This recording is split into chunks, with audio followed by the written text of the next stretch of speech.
Hello नमस्कार, जय हिंद प्यारे साथियों। मैं करण चौहान स्वागत करता हूं आपके अपने प्यारे यूट्यूब चैनल फ्यूचर फौजी पर। आज हम देखेंगे हमारे एयरफोर्स नेवी आईसीजी की जो क्लास है ज्योग्राफी की चल रही है, उसके अंदर सुपर 30 क्वेश्चन है। उनमें से आज हमारी 4th नंबर की जो क्लास है उसके अंदर हम देखेंगे आज ज्योग्राफी के मोस्ट इम्पोर्टेंट पार्ट। अगर आप हमारे चैनल पे नए हो तो सब्सक्राइब कर दो, जिससे कि आपको नोटिफिकेशन समय पर मिले।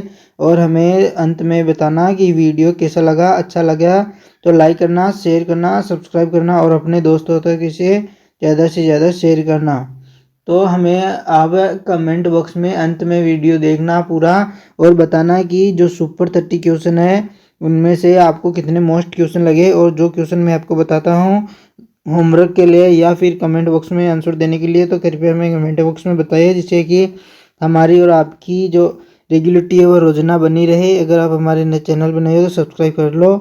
और आज के हम शानदार से सेशन में चलते हैं। हमारे आज का शानदार सी क्लास है, तो एक बार फिर से आप सभी का स्वागत है। देखो दिखानी, आज की हमारी शानदार सी क्लास में हम देखेंगे कितने सुपर 30। लेकिन सुपर 30 के अंदर हम क्या देखेंगे, एक क्वेश्चन के अंदर 4 ऑप्शन होते हैं। 4 ऑप्शन में उन 3 भागे के बचे हुए देखेंगे। इस प्रकार हमारे पास है कुल 25% है, उसमें हम देख लो 25 चौक 100, यानी कि आज की क्लास में हम लोग कितने क्वेश्चन कर चुके होंगे। आज की इस क्लास में हम 100 क्वेश्चन कर चुके होंगे। क्वेश्चन हमारे रहेंगे 25 और कर चुके होंगे 100, यानी कि आपके एग्जाम के ओरिएंटेड मोस्ट इम्पोर्टेंट क्लास है। और एग्जाम्स के में आए हुए ज़्यादातर एग्जाम में आए हुए क्वेश्चन भी है। चलो हम आज की इस क्लास को शुरू करते हैं, ज़्यादा बात नहीं करते हैं। तो हमारा आज की क्लास का क्या है कि most important question for you, यानी कि आपके लिए मोस्ट इम्पोर्टेंट प्रश्न है वो कौन सा है। ये बाइलिंगुअल फॉर्म में है, जैसे कि इंग्लिश और हिंदी में दोनों के अंदर मैंने बता रखा है क्या क्वेश्चनों को। आज तो हम देखते हैं हमारे इस क्लास के अंदर कि पहला प्रश्न यानी कि हमारे कितना है। तो हमारे क्वेश्चन है कितने, हमने कितना कर दिया। पहले हमने 26 यहाँ 25 तक मैंने आपको ये क्वेश्चन बता दिए। अब हम देखते हैं जो 25 तक मैंने क्वेश्चन बता दिया आपको। अब हम देखते हैं अगले क्वेश्चन नंबर 26 से स्टार्ट करेंगे।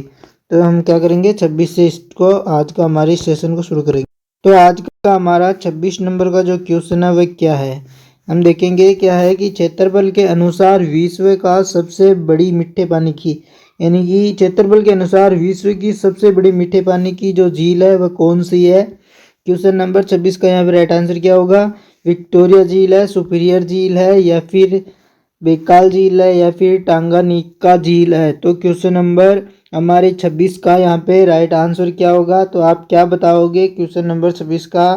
अगर आपको ऐसा लगे कि अगर हमें टाइम देना चाहिए या फिर हमें टाइम बोर्ड लाना चाहिए, तो हम यहाँ पर टाइमिंग भी शुरू कर देंगे, इस पर टाइमर भी लेके आ जाएंगे। फिर आपको सिर्फ आपको हमें कमेंट बॉक्स में बताना है कि आपको टाइमर की आवश्यकता है या नहीं। नहीं है तो हम इसे ही आपको फास्ट से करा देंगे पूरे आपके प्रश्न।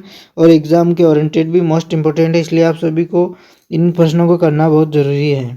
तो हम देखते हैं क्या देखते हैं कि क्षेत्रफल के अनुसार विश्व की सबसे बड़ी मीठे पानी की जो झील है वह कौन सी है। तो हमारे क्वेश्चन नंबर 26 का यहाँ पे राइट आंसर होगा, वह होगा सुपीरियर झील।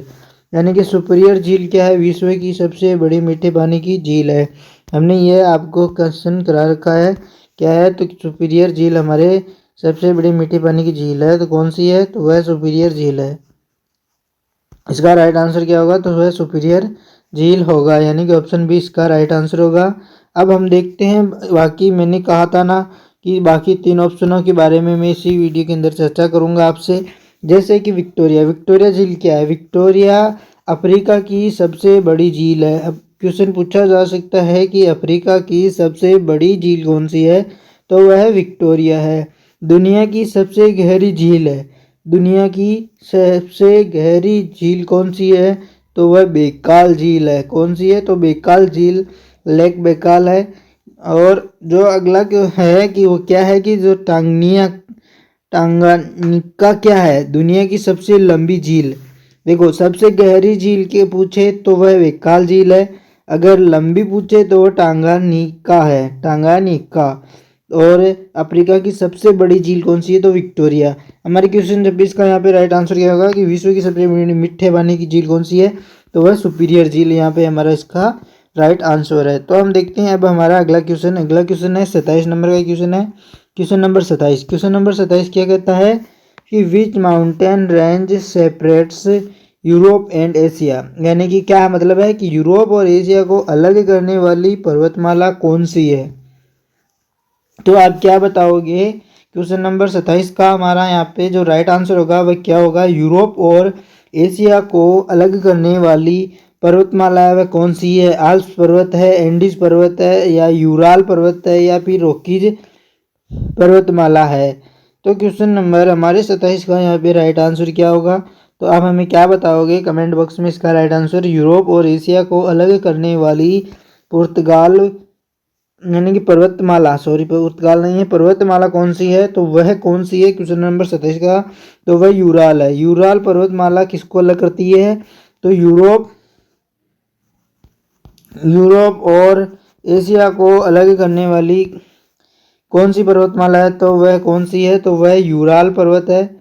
यानी कि कौन सी पर्वतमाला है, तो वह यूराल पर्वत है जो किसको अलग करता है, यह एशिया और यूरोप को अलग करता है। अब हम देखते हैं बाकी हमारे जो 3 ऑप्शन है उनके बारे में हम लिख के लाए हैं। जैसे आल्प्स पर्वत, आल्प्स पर्वत क्या है, कहाँ स्थित है, जो आल्प्स पर्वत है यह यूरोप के अंदर स्थित है। जो आल्प्स पर्वत है ये यूरोप में स्थित है। एंडीज पर्वत क्या है, दुनिया की सबसे लंबी पर्वत श्रृंखला कौन सी है, जो एंडीज है, जो कहाँ है, साउथ अमेरिका के अंदर स्थित है। रॉकीज क्या है, रॉकीज पर्वत ये उत्तरी अमेरिका में स्थित है। क्या, रॉकीज पर्वत श्रृंखला कहाँ पर स्थित है, तो रॉकीज पर्वत श्रृंखला उत्तरी अमेरिका के अंदर है।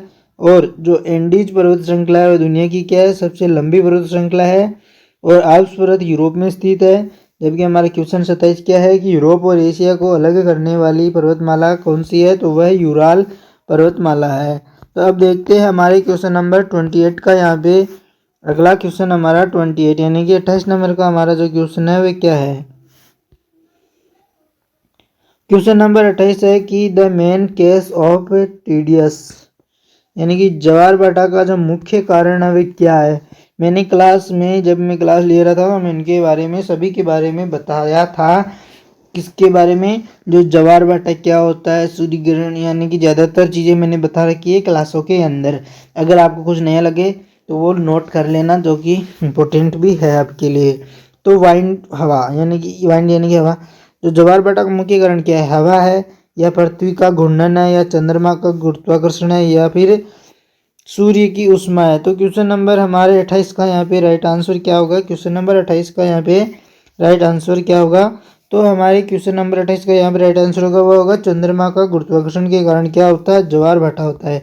किसके कारण, तो सी हमारा यहाँ पे राइट आंसर होगा। क्वेश्चन नंबर सी यहाँ पे राइट आंसर होगा, यानी कि चंद्रमा के गुरुत्वाकर्षण के कारण क्या होता है,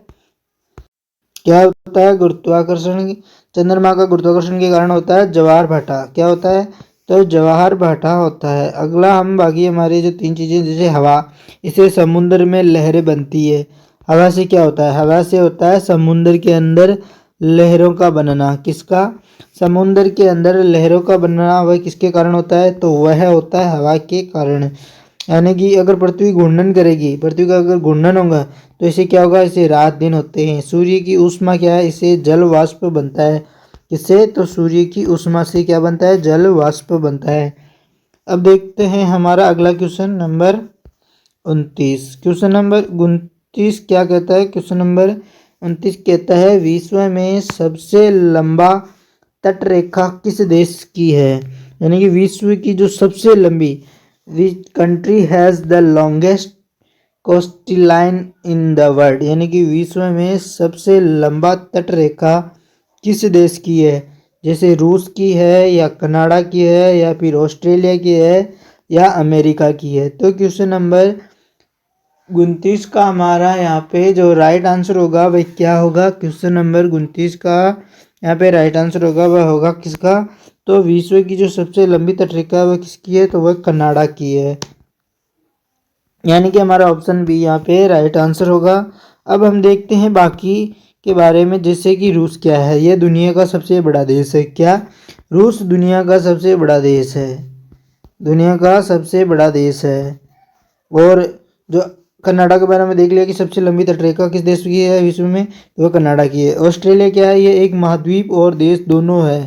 क्या, ऑस्ट्रेलिया यानी कि ऐसा कौन सा एक देश है जो महाद्वीप और देश दोनों ही है, तो वह है ऑस्ट्रेलिया।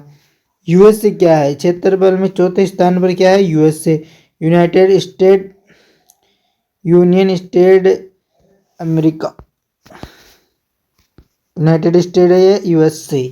अब देखते हैं हमारा अगला क्वेश्चन। क्वेश्चन नंबर क्या है? 30 नंबर का क्वेश्चन क्या कहता है? क्वेश्चन नंबर 30 क्या कहता है? वायुमंडल की ऊष्मा का मुख्य स्रोत क्या है? चंद्रमा होता है, अर्थ होता है, सूर्य होता है, या फिर ज्वालामुखी। मैंने अभी इस क्वेश्चन के बारे में आपको बताया है कि वायुमंडल की ऊष्मा का जो मुख्य स्रोत है वह क्या है। वायुमंडल की मुख्य ऊष्मा का जो मुख्य स्रोत है वह क्या है?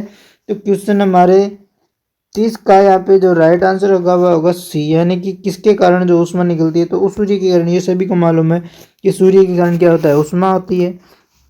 चंद्रमा के कारण क्या होता है? अभी मैंने बताया कि क्या बताया? चंद्रमा के कारण रात में चमकता है। क्या चंद्रमा रात में चमक सकता है, पर अपनी ऊष्मा नहीं होती है। किसकी? चंद्रमा की नहीं होती है।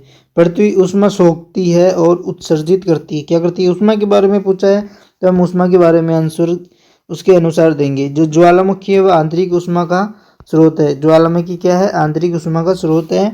अब देखते हैं हमारा अगला क्वेश्चन है। अगला क्वेश्चन नंबर 31। क्वेश्चन नंबर 31 है वह क्या कहता है? क्वेश्चन नंबर 31 कहता है कि भूमध्य रेखीय क्षेत्रों में किस प्रकार की वर्षा होती है? जो भूमध्य रेखीय क्षेत्र है उनमें किस प्रकार की जो वर्षा होती है, यानी कि साइक्लोनिक होती है, यानी कि चक्रवाती होती है, या कॉन्वेक्शनल यानी कि संवहन वर्षा होती है, या फिर ओरोग्राफिक पर्वतीय वर्षा होती है, या फिर मॉनसून यानी कि मानसूनी वर्षा होती है। तो आप क्या बताओगे हमारे को? यहाँ पे इसका राइट आंसर क्या होगा? जैसे कि चक्रवाती वर्षा होती है, संवहन वर्षा होती है, पर्वतीय, यानी कि which type of rainfall is common in equatorial regions. तो क्वेश्चन नंबर 31 का हमारा यहाँ पे राइट आंसर क्या होगा? तो वह होगा ऑप्शन नंबर बी, यानी कि संवहन वर्षा। तो हमारे क्वेश्चन नंबर 31 का यहाँ पे राइट आंसर क्या होगा? क्वेश्चन नंबर 31 का यहाँ पे राइट आंसर होगा वह संवहन वर्षा होती है। तो बाकी के बारे में भी हम देख लेते हैं इसी के आगे। तो बाकी के बारे में क्या बता रखा है? चक्रवाती, चक्रवातों के केंद्र में कम दाब के कारण क्या होता है? चक्रवातों के केंद्र में कम दबाव के कारण क्या होता है? तो वह वर्षा होती है। कौन सी? भूमध्य रेखा में क्षेत्रों में किस प्रकार की वर्षा होती है? तो भूमध्य के अंदर तो संवहन होती है, लेकिन चक्रवाती क्या होती है? चक्रवाती कौन सी वर्षा होती है? तो वह किसके कारण होती है? तो वो कम दाब के कारण होती है।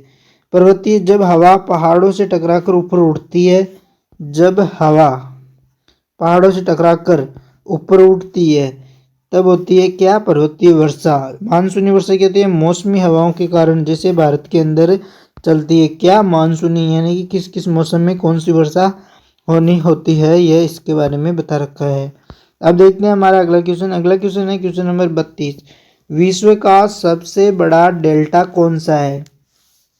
नील डेल्टा है, या फिर मिसिसिपी डेल्टा है, गंगा ब्रह्मपुत्र का डेल्टा है, या मेकांग डेल्टा है? तो क्वेश्चन नंबर हमारे 32 क्या कहता है? विश्व का सबसे बड़ा डेल्टा कौन सा है?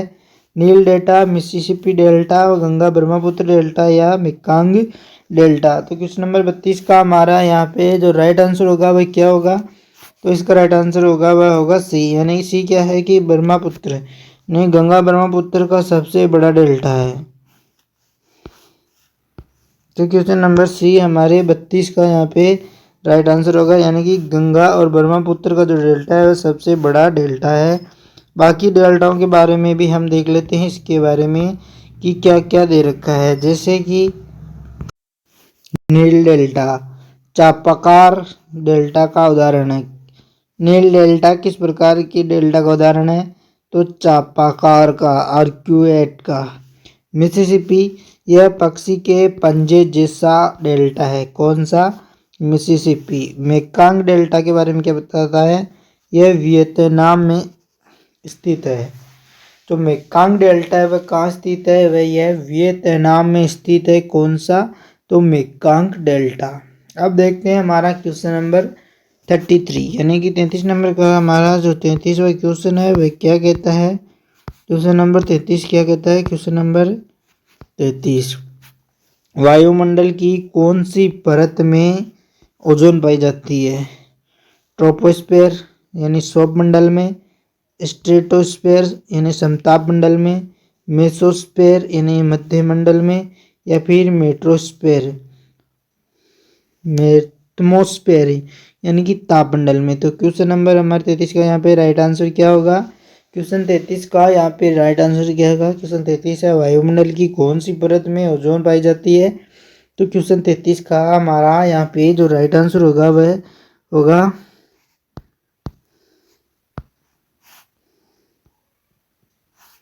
तो इसका जो राइट आंसर होगा वह क्या होगा? तो क्वेश्चन नंबर 33 का राइट आंसर होगा वह होगा बी, यानी कि ऑप्शन नंबर बी क्या दे रखा है कि समताप मंडल।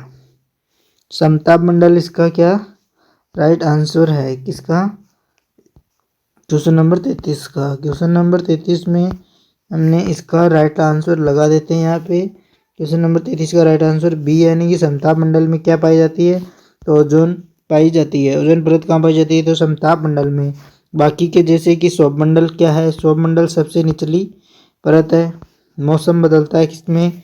तो सौर मंडल में। क्वेश्चन पूछा जा सकता है कि सबसे निचली परत और कौन सी है तथा जिसमें मौसम बदलता है? तो वह सौर मंडल है। अगला है मध्य मंडल। सबसे ठंडी परत कौन सी है? तो वह मध्य मंडल है। उल्कापिंड यहीं जलते हैं, कहाँ? तो मध्य मंडल में। तापमंडल, रेडियो तरंगे यहीं से परावर्तित होती है, कहाँ से? तो तापमंडल से। तो हमने क्या देखा क्वेश्चन नंबर 33 में? वायुमंडल की कौन सी परत में ओजोन पाई जाती है? तो समताप मंडल में। और सौर मंडल क्या है? सबसे निचली परत है, मौसम बदलता है। मध्य मंडल सबसे ठंडी परत है जहाँ उल्कापिंड यहीं जलते हैं। और तापमंडल क्या है? जहाँ रेडियो तरंगे यहीं से क्या होती है? प्रवाहित होती है। क्वेश्चन नंबर अगला हमारा है 34 नंबर का। जो 34वां क्वेश्चन है क्या है? विच ओशियन इज द कोल्डेस्ट, यानी कि सबसे ठंडा महासागर कौन सा है? सबसे ठंडा महासागर कौन सा है? जैसे प्रशांत महासागर है, अटलांटिक महासागर है, हिंद महासागर है, या फिर आर्कटिक महासागर है। तो क्वेश्चन नंबर 34 का हमारे यहाँ पे राइट आंसर क्या होगा? तो वह डी होगा, यानी कि आर्कटिक महासागर क्या है? सबसे ठंडा महासागर है। सबसे ठंडा महासागर कौन सा है?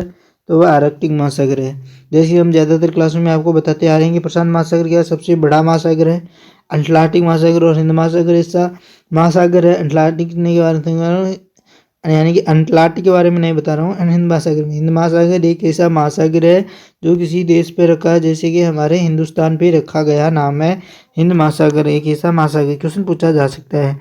अगला हमारा क्वेश्चन है क्वेश्चन नंबर 35 क्वेश्चन क्या कहता है कि which wind blow regularly throughout the year, पूरे वर्ष नियमित रूप से कौन सी पवनें चलती है? मानसून पवनें, व्यापारिक पवनें, स्थानीय पवनें, या चक्रवात। तो क्वेश्चन नंबर 35 का हमारे यहाँ पे राइट आंसर क्या होगा? क्वेश्चन नंबर 35 का यहाँ पे राइट आंसर होगा वह होगा बी। जैसे क्या चलती है? तो व्यापारिक पवनें चलती है, ट्रेड विंड्स चलती है। कौन सी चलती है? तो ट्रेड विंड्स चलती है। अगर आप सोच रहे हो कि इतने हार्ड क्वेश्चन आएंगे, तो हाँ, क्योंकि ना तो आपको मालूम है ना मुझे मालूम है कि पेपर कौन बना रहा है। अगर जो पेपर बना रहा है वो कहीं से भी कुछ भी दे सकता है, लेकिन अब तो बहुत इजी हो गया है कि पेपर इजी पास करना। इसलिए सब पढ़ो, पढ़ने में कोई कंजूसाई नहीं करनी चाहिए। हम देखते हैं जो मानसून है, मानसून क्या है? ऋतु के अनुसार दिशा बदलने वाली हवा है। तो वह कौन सी है? तो मानसून। स्थानीय क्या है? छोटे क्षेत्र में चलने वाली जो हवा होती है, जैसे लू बोला जाता है राजस्थान के अंदर, उसे स्थानीय हवा बोलते हैं, यानी कि हवा पवन कहते हैं। चक्रवात क्या है? अनियमित विनाशकारी जो हवाएं होती है, जैसे क्या बाउंडर आ जाता है, भूकंप आ जाता है, इस प्रकार की हवाओं को क्या कहते हैं? तो चक्रवात कहते हैं। अगला हमारा क्वेश्चन नंबर है 36। ऑस्ट्रेलिया की राजधानी क्या है? The capital of Australia Sydney है, मेलबर्न है, कैनबरा है, या पर्थ है। तो क्वेश्चन नंबर 36 का हमारे यहाँ पे राइट आंसर क्या होगा? तो इसका जो राइट आंसर होगा वह सी होगा, यानी कि कैनबरा। कैनबरा क्या है?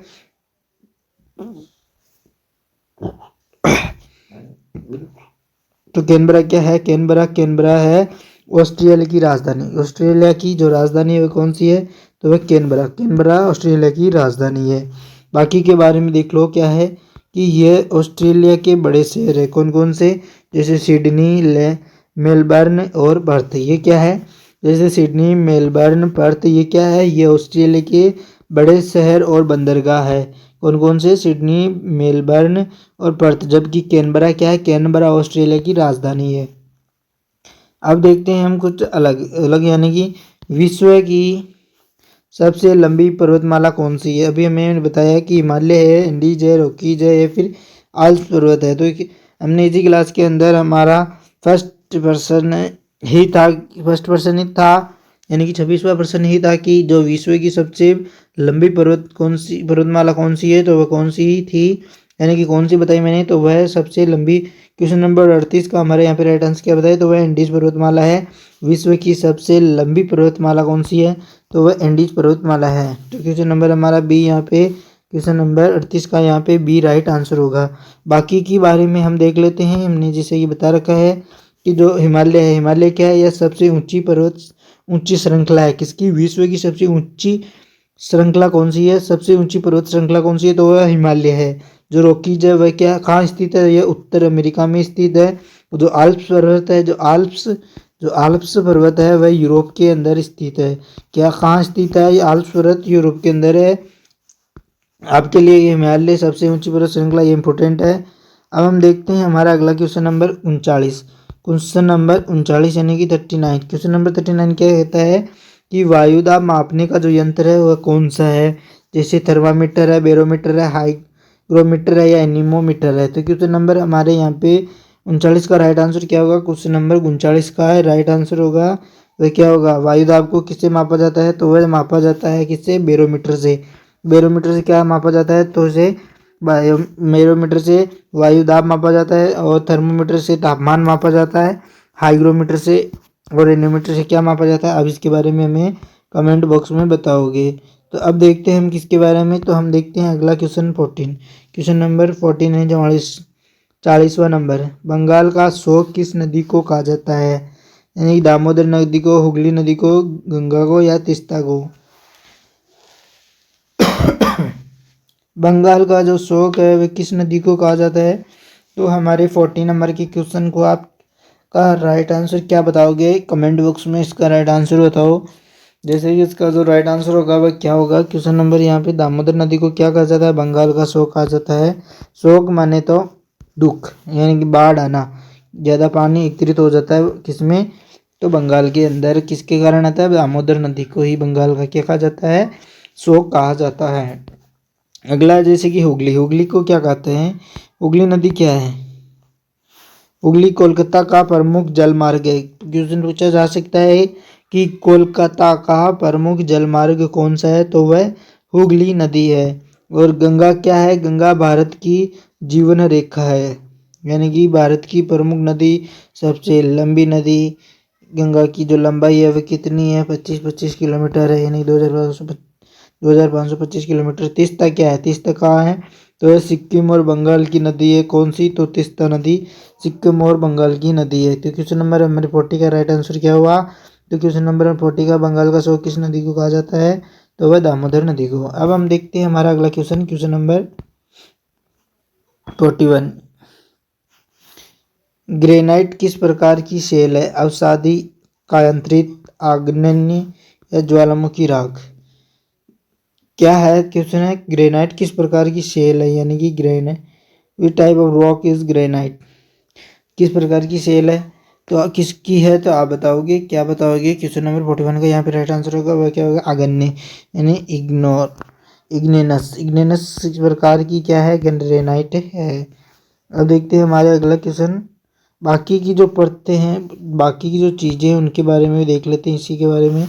देखिए अवसादी यानी कि सेडिमेंटरी क्या होती है? सेडिमेंटरी क्या होती है? परतों वाली चट्टान को क्या कहते हैं? अवसादी, जैसे बलुआ पत्थर। कायांतरित क्या होती है? रूप बदलकर अपनी, जैसे संगमरमर जिसका रूप बदला जाता है, मेटेम्फोरिक। ज्वालामुखी राख क्या होती है? जो बारीक कण होते हैं उन्हें क्या कहते हैं? तो उन्हें ज्वालामुखी राख कहा जाता है। अगला हमारा क्वेश्चन नंबर 42। क्वेश्चन नंबर 42 यहाँ पे राइट क्या कहता है? क्वेश्चन नंबर 42 बोला जाता है कि भूमध्य रेखीय क्षेत्रों में लोगों का मुख्य व्यवसाय क्या है? जो भूमध्य रेखी क्षेत्र में जो लोग रहते हैं उनका जो मुख्य व्यवसाय है वह क्या है? तो क्या है उनका व्यवसाय, आप हमें बताओ। इसका राइट आंसर क्या होगा? Question number 42। क्वेश्चन नंबर 42 का यहाँ पे जो राइट आंसर होगा वह होगा कृषि। यानी कि जो भूमध्य रेखी क्षेत्रों में जो लोग रहते हैं वे क्या करते हैं? वह भी क्या करते हैं? कृषि करते हैं। तो इसका राइट आंसर होगा वह होगा कृषि। कृषि इसका राइट आंसर होगा। अब देखते हैं हम अगला क्वेश्चन, क्वेश्चन नंबर 43। अंटार्कटिक वर्त किस अक्षांश पर स्थित है? 23.5 डिग्री नॉटिकल नॉर्थ के अंदर, या 66.5 डिग्री नॉर्थ में, या 0 डिग्री, या 66.5 साउथ डिग्री के अंदर, यानी 66.5 डिग्री साउथ के अंदर। तो क्वेश्चन नंबर 43 का हमारा यहाँ पे जो राइट आंसर होगा वह क्या होगा? तो इसका जो राइट आंसर होगा वह डी ही होगा, यानी कि 66.5 डिग्री साउथ के अंदर क्या स्थित है? तो वह अंटार्कटिक व्रत है। बाकी के बारे में देख लेते हैं कि कौन से व्रत यानी कि कितने डिग्री पर क्या है। जैसे कि 31.5 डिग्री पर कर्क रेखा है और 66.5 डिग्री पर आर्कटिक व्रत है, जबकि अंटार्कटिक व्रत पूछा है। और 0 डिग्री को क्या भूमध्य रेखा भी कहते हैं और भूमध्य रेखा स्थित है। अगला हमारा क्वेश्चन है 44। क्वेश्चन नंबर 44 क्या कहता है? हांग को किस नदी को कहा जाता है? हांग जो नदी है वो किसको कहा जाता है? याकत्से को, पीली नदी को, मेकांग नदी को, या सिंधु नदी को? क्वेश्चन नंबर 44 का हमारा यहाँ पे राइट आंसर क्या होगा? तो वह किसे कहा जाता है? तो क्वेश्चन नंबर 44 का हमारे यहाँ पे राइट आंसर होगा वह होगा बी। बी यानी कि येलो राइवर, यानी कि पीली नदी के नाम से किसे जाना जाता है? हांगहो को जाना जाता है। यानी कि हांगहो को किस नदी की कहा जाता है? हांग हो किस नदी को कहा जाता है? तो वह पीली नदी को कहा जाता है। अब हम बाकी नदियों के बारे में भी देख लेते हैं, जैसे कि यांगत्से। यांगत्से क्या है? यह चीन की सबसे लंबी नदी है। चीन की सबसे लंबी नदी कौन सी है? तो यांगत्से है। मेकांग नदी क्या है? दक्षिण पूर्व एशिया की नदी। दक्षिण पूर्व एशिया की जो नदी है वह कौन सी है? तो मेकांग नदी है। सिंधु क्या है? पाकिस्तान की मुख्य नदी कौन सी है? तो सिंधु नदी है। अब हम देखते हैं हमारा अगला प्रश्न, क्वेश्चन नंबर 45। क्वेश्चन नंबर 45 क्या कहता है? स्थलिक कृतियों के जो स्थल जो आकृतियों के अध्ययन को क्या कहा जाता है? जियोलॉजी कहा जाता है, या फिर भू आकृति विज्ञान कहा जाता है, या फिर मानचित्र विज्ञान, या परिस्थितिकी जैसे कार्टोग्राफी, इकोलॉजी, या फिर जेमोग्राफोलॉजी, या फिर जियोलॉजी? तो क्वेश्चन नंबर 45 का हमारा यहाँ पे जो राइट आंसर होगा वह क्या होगा? क्वेश्चन नंबर 45 का हमारे यहाँ राइट आंसर होगा वह होगा क्या होगा? 45 का यहाँ पर राइट आंसर होगा वह भू आकृति विज्ञान। यानी कि स्थल जो स्थल पर आकृति होती है, land form is called that, उसे क्या कहते हैं? जो जियोमोर्फोलॉजी। जियोमोर्फोलॉजी क्या कहलाती है? तो भू आकृति विज्ञान कहलाती है। बाकी के बारे में हम भी इसी वीडियो में देख लेते हैं कि किनको क्या क्या कहा जाता है। जैसे कि जियोलॉजी, जियोलॉजी को क्या कहते हैं? चट्टानों का अध्ययन, rocks of study of rocks, चट्टानों का अध्ययन। कार्टियोलॉजी मानचित्र, maps, the study of maps. Ecology क्या होता है? जीवों और पर्यावरण का अध्ययन। जैसे क्या इसके बारे में जीव और पर्यावरण का जो अध्ययन है उसका संबंध किससे है? तो वह इकोलॉजी से है। अब हम देखते हैं हमारा अगला क्वेश्चन, क्वेश्चन नंबर 46। 46 का यहाँ पे जो राइट आंसर क्या होगा? पहले 46 क्वेश्चन क्या है? 46 क्वेश्चन क्या है? 46 क्वेश्चन है कि भारत में कौन सा मरुस्थल स्थित है? सहारा का मरुस्थल, गोबी का, थार का, या फिर कालाहारी का? तो भारत में कौन सा मरुस्थल है? तो वह है थार का मरुस्थल। जो कहाँ है? तो वह राजस्थान के अंदर है। थार का मरुस्थल है वह कहाँ है? तो वह राजस्थान के अंदर है। भारत का कौन सा भारत में कौन सा मरुस्थल है? वह थार का मरुस्थल, वो कहाँ है? राजस्थान के अंदर है। अब बाकी के हम देख लेते हैं। बाकी का क्वेश्चन नंबर है 47। क्वेश्चन नंबर 47 क्या है? प्राकृतिक गैस का मुख्य घटक क्या है? जो प्राकृतिक गैस है उसका मुख्य घटक एथेन है, प्रोपेन है, मेथीन है, या ब्यूटेन है? प्राकृतिक गैस का जो मुख्य घटक है वह क्या है? तो क्वेश्चन नंबर 47 का यहाँ पे जो राइट आंसर होगा वह होगा सी। यानी कि जो मीथेन है वह क्या है? प्राकृतिक गैस का जो मुख्य घटक है वह क्या है? मीथेन। इसका सी यहाँ पे राइट आंसर होगा। अब देखते हैं क्वेश्चन नंबर अगला, जैसे 48 नंबर का क्वेश्चन है 48। अंटार्कटिका को कौन सा महासागर घेरे हुए हैं? वह है जैसे कौन सा महासागर, जैसे कि प्रशांत महासागर, अटलांटिक महासागर, हिंद महासागर या फिर दक्षिण महासागर। तो क्वेश्चन नंबर हमारे 48 का यहाँ पे राइट आंसर होगा वह क्या होगा? यहाँ पे इसका जो राइट आंसर होगा डी होगा, यानी कि दक्षिणी महासागर। दक्षिणी महासागर किसको घेरा रखा है? तो दक्षिणी महासागर अंटार्कटिका को घेरा रखा है, यानी कौन सा महासागर है? तो दक्षिणी महासागर है। अगला हमारा जो क्वेश्चन है वह क्या है? कंगारुओं की भूमि किस महाद्वीप को कहा जाता है? अफ्रीका को, ऑस्ट्रेलिया को, दक्षिण अमेरिका को या यूरोप को? क्वेश्चन नंबर हमारे 49 का यहाँ पे राइट आंसर क्या होगा? तो इसका राइट आंसर होगा वह होगा क्या? ऑस्ट्रेलिया। ऑस्ट्रेलिया यानी कि ऑस्ट्रेलिया को क्या कहा जाता है? ऑस्ट्रेलिया को ही कंगारुओं की भूमि कहा जाता है। क्वेश्चन पूछा जा सकता है कंगारुओं की भूमि के नाम से किस महाद्वीप को जाना जाता है? तो वह ऑस्ट्रेलिया है। अब हम देखते हैं बाकी हमारा अगला क्वेश्चन है क्वेश्चन नंबर 15, यानी कि ऋतुओं का मुख्य कारण क्या है? किसके कारण जो ऋतु आती है? The main reason for seasons is earth, यानी कि पृथ्वी का घूर्णन के कारण, पृथ्वी की परिक्रमा के कारण, सूर्य की दूरी के कारण या फिर चंद्रमा का गुरुत्वाकर्षण के कारण। तो जो प्रश्न नंबर हमारा क्या है यहाँ पे 15, क्वेश्चन नंबर हमारे 15 का यहाँ पे राइट आंसर क्या होगा कि क्वेश्चन नंबर 50 का हमारे ऋतुओं है उसका मुख्य कारण क्या है? तो इसका जो मुख्य कारण है वह है क्या? पृथ्वी की जो परिक्रमा होती है, यानी ऑप्शन बी हमारा यहाँ पे राइट आंसर है। पृथ्वी की जो परिक्रमा है उसके कारण क्या होता है? जो ऋतुएं हैं वह आती है जाती है।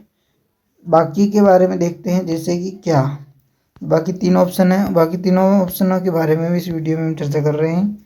जैसे कि घूर्णन के कारण क्या होता है? दिन रात होता है, मैंने बताया। दूरी क्या है? इसे ऊष्मा पर थोड़ा असर पड़ता है पर ऋतु पर नहीं।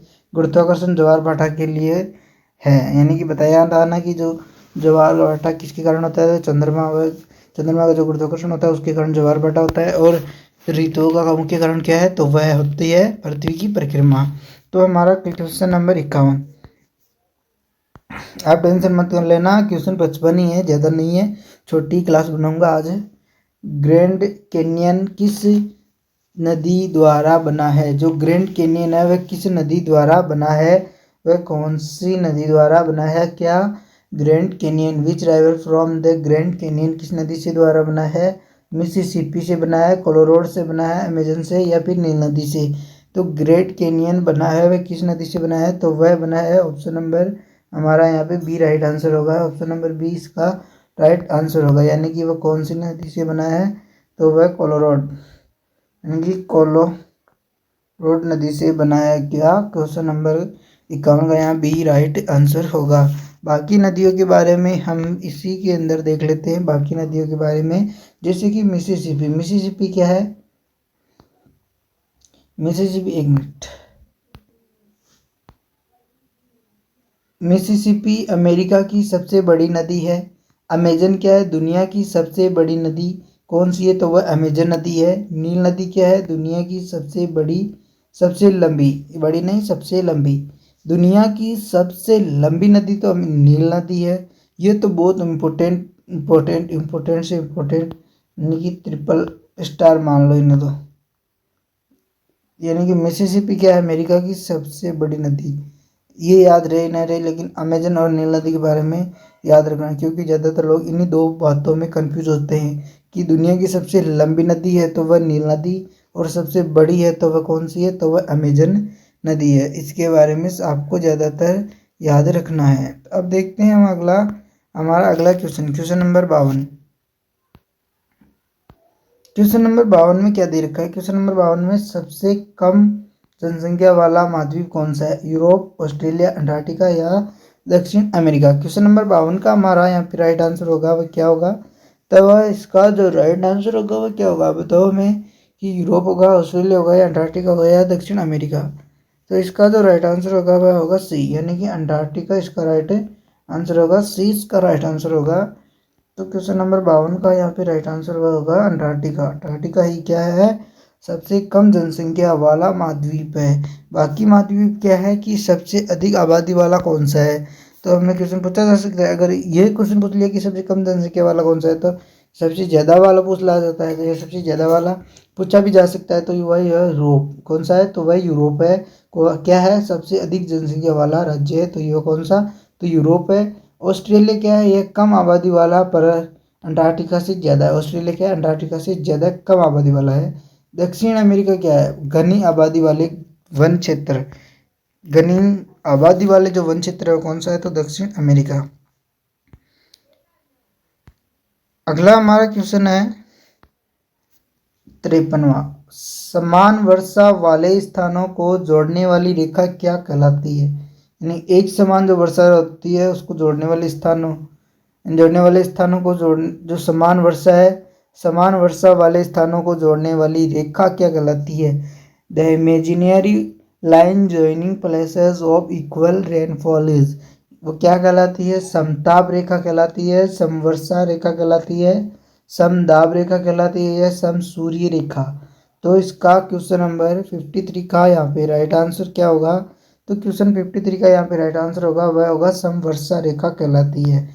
समान वर्षा के अंदर जो आएगा समवर्षा रेखा, इसको हम अंदाज से भी बता सकते हैं कि समवर्षा रेखा इसका क्या होगा, राइट आंसर होगा। बाकी के बारे में क्या कर रखा है, देखिए समताप जिसमें ताप समान यानी कि समान तापमान वाले स्थानों को जोड़ने वाली रेखा को क्या कहते हैं, समताप। जैसे समान वायुदाब को जोड़ने वाले स्थानों को क्या कहते हैं, जैसे समताप क्या होता है, समान तापमान को, समान दाब को क्या कहते हैं, समान जहाँ समान दाब वायुदाब, समान वायुदाब वाले स्थानों को क्या जोड़ने वाली रेखा को क्या कहते हैं, तो समान वायुदाब कहते हैं किसको, वायुदाब वाले स्थानों को। और समान धूप कहते हैं समान रेखा समसूर्य रेखा को, समसूर्य रेखा को समान धूप कहते हैं। और समदाब रेखा को कहते हैं समान वायुदाब। और समवर्षा रेखा को कहते हैं समान वर्षा। और समताप रेखा को कहते हैं समान तापमान। अब देखते हैं हमारे अगला क्वेश्चन नंबर 54 यानी कि 54 नंबर का क्वेश्चन है, विच port is new age the gateway of India historically, यानी कि ऐतिहासिक रूप से भारत का समुद्री द्वार कौन सा है, कौन सा बंदरगाह कहलाता है। भारत का जो ऐतिहासिक रूप से भारत का समुद्री बंदरगाह है, समुद्री द्वार है, वह कौन सा बंदरगाह है। जैसे कि चेन्नई है, कोलकाता है, दुबई है, सॉरी मुंबई है, या फिर कोच्चि है। तो क्वेश्चन नंबर हमारे 54 का यहाँ पे जो राइट आंसर होगा वह क्या होगा, तो वह क्या है, तो वह कौन सा है। तो क्वेश्चन नंबर हमारे 54 का यहाँ पे राइट आंसर होगा वह होगा सी, यानी कि मुंबई इसका राइट आंसर होगा। यानी कि मुंबई क्या है, मुंबई भारत के समुद्री द्वार वाला जो बंदरगाह है वह कौन सा है, तो वह मुंबई ऐतिहासिक रूप से। बाकी क्या है कि बाकी जैसे कि कोलकाता पूर्वी तट के बड़े बंदरगाह है, कोच्चि अरब सागर की रानी, क्वेश्चन पूछा जा सकता है अरब सागर की रानी के नाम से किस बंदरगाह को जाना जाता है, तो कोच्चि को जाना जाता है। किसको, कोच्चि को अरब सागर की रानी कहा जाता है। अगला और हमारा आज का जो लास्ट प्रश्न है वह क्या है, क्वेश्चन नंबर 55 यानी कि हम देख लो कि कहाँ से 26 से 55 तक क्वेश्चन किए हमने, यानी कि कितने किए, तो 30 क्वेश्चन किए। कैसे किए, जैसे कि मान लो कि 55 हमारे यहाँ और 26 हमारे वहाँ, कितना हो गया यहाँ पे, यहाँ ये 3 हो जाएगा, और फिर 6 से वहाँ पे कितना 7 8,